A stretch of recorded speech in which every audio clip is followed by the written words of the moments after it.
Early on December 8th, Japanese pilots prepared to take off for the glory of the Emperor on the strike which would plunge the Pacific world into a catastrophic war.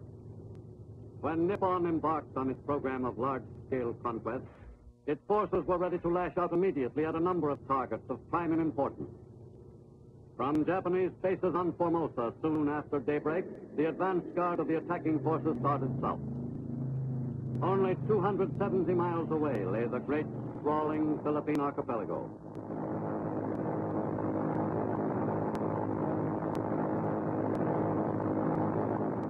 The attack plan called for strikes against a number of U.S. airfields scattered throughout the island. As the planes flew southward on their mission, ships of the Imperial Navy were already moving in the same direction. The Japanese had assigned an overwhelmingly strong fleet of warships to the operation, just in case U.S. naval units should elect to contest the Nipponese invasion of the Philippines. December 8th, Japanese pilots prepared to take off for the glory of the Emperor on the strike which would plunge the Pacific world into a catastrophic war. When Nippon embarked on its program of large-scale conquest, its forces were ready to lash out immediately at a number of targets of prime importance. From Japanese bases on Formosa soon after daybreak, the advance guard of the attacking forces started south. Only 270 miles away lay the great, sprawling Philippine archipelago.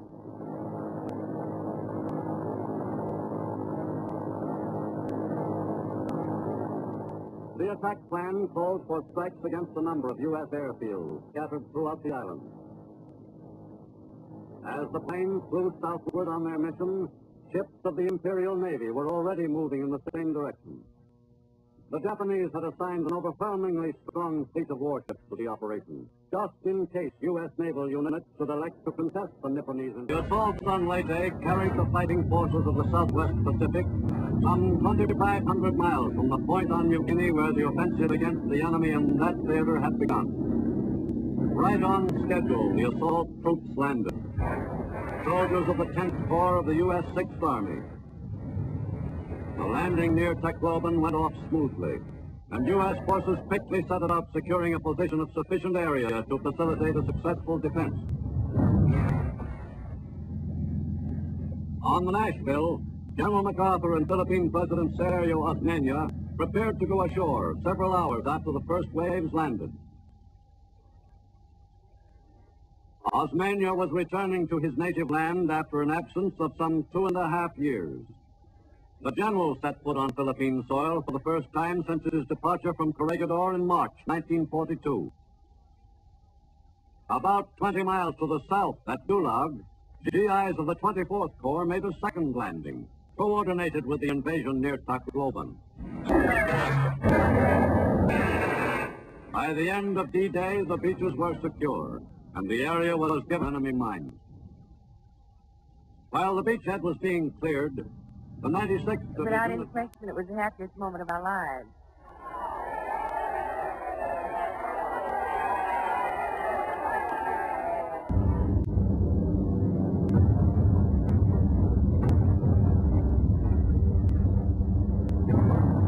With the enemy's airfields under almost constant attack, GIs of the 37th Infantry and 1st Cavalry Division closed in on the capital city from the north.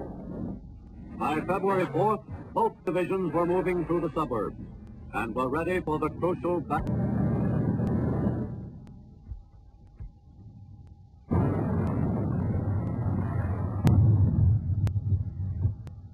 The drive to capture Manila proper began with heavy fighting. The GIs were well aware that it would be a tough job.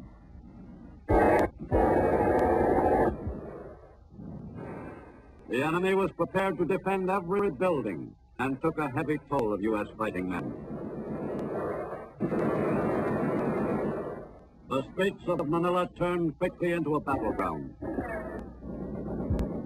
In the bitter fight for the Philippines' capital city, the GIs of the 1st Cavalry Division made their first objective the camp. Some 40 to 45,000 Japanese troops were moved from Luzon and other islands to Leyte. But these reinforcements were usually dispatched in oddly assorted lots. Thus, the Japanese on Leyte were never able to function as a single coordinated fighting force. And the movement of troops to Leyte was gaining the strength of the elite Japanese 14th Area Army, whose men had been prepared to fight a carefully planned defense of Luzon. On Leyte, the soldiers who arrived safely were simply added to units which were fighting a losing action against the American GIs. The fight for Leyte finally resolved itself into a series of small unit actions.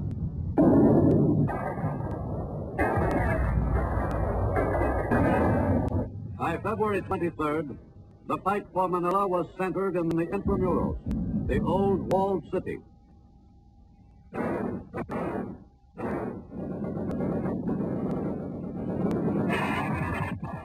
GIs of the 129th and 145th Infantry Regiments swiftly annihilated enemy resistance.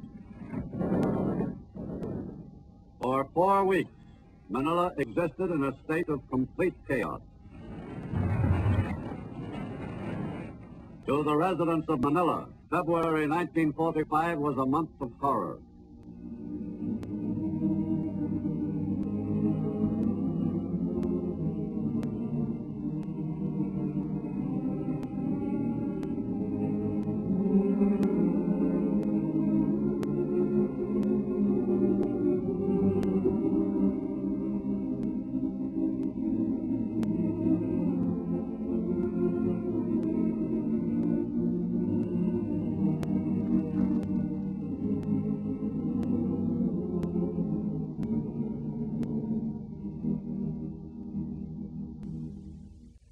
I landed on your soil,